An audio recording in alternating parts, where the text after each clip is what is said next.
صبح صبح چائے کی دکان پہ میرا دوست میرے پاس بیٹھا، مجھے سلام کیا۔ اس کی آنکھوں میں آنسو تھے۔ میرا ہاتھ پکڑا، روتے ہوئے بولا، بھائی آج خود کو بہت چھوٹا محسوس کر رہا ہوں۔ میں حیران تھا، اس کی کمر پہ تھپکی دی، ارے ایسا کیا ہو گیا؟ وہ مجھ سے نظریں نہ ملا رہا تھا، پھر زور زور سے رونے لگا۔ سب لوگ اس کی طرف دیکھنے لگے، میں اس کو چپ کروا رہا تھا۔ ارے پاگل، سب دیکھ رہے ہیں، میرے سینے سے لگ گیا۔ روتے ہوئے بولا، بھائی بہنیں ایسے کیوں ہوتی ہیں؟ میں سوچ میں گم گیا، کیا ہو گیا تم کو، ایسا کیوں بول رہے ہو؟ کہنے لگا، بھائی پتہ ہے، بہن کی شادی کو 6 سال ہو گئے ہیں، میں کبھی اس کے گھر نہیں گیا، عید شب رات کبھی بھی نہیں۔ ابو یا امی جاتے ہیں۔ میری بیوی ایک دن مجھے کہنے لگی، آپ کی بہن جب بھی آتی ہے اس کے بچے گھر کا حال بگاڑ کر رکھ دیتے ہیں، خرچ ڈبل ہو جاتا ہے، اور تمہاری ماں ہم سے چھپ چھپا کر کبھی اس کو صابن کی پیٹی دیتی ہے، کبھی کپڑے، اور کبھی سرف کے ڈبے، اور کبھی کبھی تو چاول کا تھیلا بڑھ دیتی ہے۔ اپنی ماں کو بولو یہ ہمارا گھر ہے، کوئی خیرات سینٹر نہیں۔ بھائی مجھے بہت غصہ آیا، میں مشکل سے خرچ پورا کر رہا ہوں اور ماں سب کچھ بہن کو دے دیتی ہے۔ بہن ایک دن گھر آئی ہوئی تھی تو اس کے بیٹے نے ٹی وی کا ریموٹ توڑ دیا۔ میں ماں سے غصے سے کہہ رہا تھا، ماں بہن کو بولو یہاں عید پر آیا کرے بس، اور یہ جو آپ صابن، سرف اور چاول کا تھیلا بھر کر دیتی ہیں نا، اس سے بند کریں سب۔ ماں چپ رہی، لیکن بہن نے ساری باتیں سن لی۔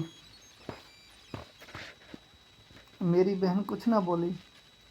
4 بج رہے تھے، اپنے بچوں کو تیار کیا اور کہنے لگی، بھائی مجھے بس اسٹاپ تک چھوڑاؤ۔ میں نے جھوٹے منہ کہا اور رہ لیتی کچھ دن، لیکن وہ مسکرائی، نہیں بھائی، بچوں کی چھٹیاں ختم ہونے والی ہیں۔ پھر جب ہم دونوں بھائیوں میں زمین کا بٹوارا ہو رہا تھا تو میں نے صاف انکار کیا، بھائی میں اپنی زمین سے بہن کو حصہ نہیں دوں گا۔ بہن سامنے بیٹھی تھی، وہ خاموش تھی، کچھ نہ بولی۔ ماں نے کہا، بیٹی کا بھی حق بنتا ہے، لیکن میں نے گالی دے کر کہا، کچھ بھی ہو جائے میں بہن کو حصہ نہیں دوں گا۔ میری بیوی بھی بہن کو برا بھلا کہنے لگی، وہ بیچاری خاموش تھی۔ کورونا کے دن ہیں بھائی، کام کاج نہیں ہے، میرے بڑے بیٹے کو ٹی بی ہو گیا ہے، میرے پاس اس کا علاج کروانے کے پیسے نہیں، بہت پریشان تھا۔ میں نے قرض بھی لے لیا تھا، 1 لاکھ 2 لاکھ، اور بھوک سر پر تھی۔ میں بہت پریشان تھا، کمرے میں اکیلا بیٹھا تھا، شاید رو رہا تھا حالات پہ۔ کتنے میں بہن آ گئی۔ میں غصے سے بولا، اب یہ آ گئی ہے منحوس۔ بیوی میرے پاس آئی، کوئی ضرورت نہیں گوشت یا بریانی پکانے کی اس کے لیے۔ پھر 1 گھنٹے بعد وہ میرے پاس آئی،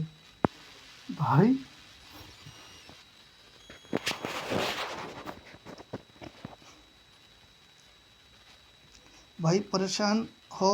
میں مسکرایا نہیں تو بہن نے میرے سر پر ہاتھ پھیرا، بڑی بہن ہوں تمہاری، گود میں کھیلتے رہے ہو، اب دیکھو مجھ سے بھی بڑے لگتے ہو۔ پھر میرے قریب ہوئی، اپنے پرس سے سونے کے کنگن نکالے، میرے ہاتھ میں رکھ دیے، آہستہ سے بولی، پاگل تو ایم ہی پریشان ہوتا ہے، تیرا بھائی شہر گیا ہوا تھا، بچے اسکول تھے، میں نے سوچا دوڑتے دوڑتے بھائی سے مل آؤں۔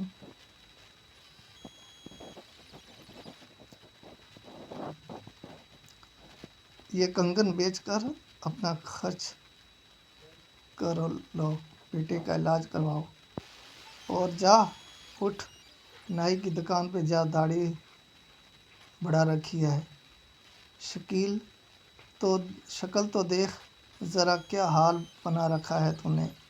میں خاموش تھا،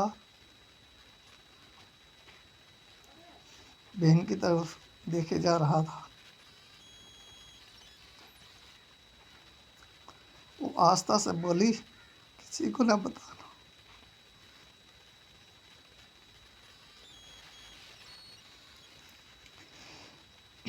وہ آہستہ سے بولی، کسی کو نہ بتانا کنگن کے بارے میں، تم کو میری قسم ہے۔ میرے ماتھے پہ بوسہ کیا اور 1000 روپے مجھے دیا جو 150 کے نوٹ تھے، شاید اس کی جمع پونجی تھی۔ میری جیب میں ڈال کر بولی، بچوں کو گوشت لا دینا، پریشان نہ ہوا کر۔ تیرے بھائی کو تنخواہ ملے گی تو آؤں گی پھر جلدی سے۔ اپنا ہاتھ میرے سر پر رکھا، دیکھ اس نے بال سفید ہو گئے ہیں، اب بازار جاؤ، داڑھی کو ٹھیک کر آؤ۔ وہ جلدی سے جانے لگی۔ اس کے پیروں کی طرف میں دیکھا،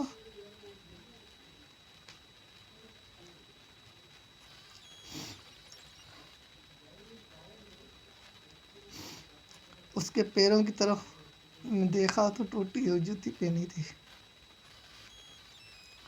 پرانا سا دوپٹہ اوڑھا ہوا تھا۔ جب بھی آتی تھی وہی دوپٹہ اوڑھ کر آتی۔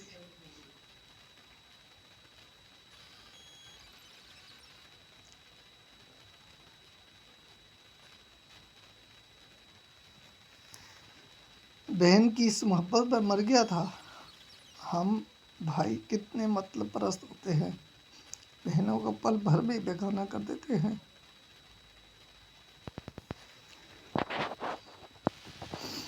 اور بہنیں بھائیوں کا ذرا سا دکھ برداشت نہیں کر سکتی۔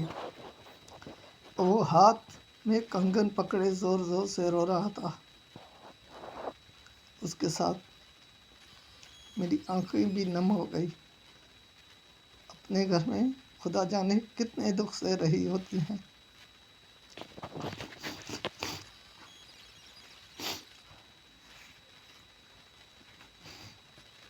کچھ لمحے بہنوں کے پاس بیٹھ کر حال پوچھ لیا کریں، شاید ان کے چہرے پہ کچھ لمحوں کے لیے ایک سکون آ جائے۔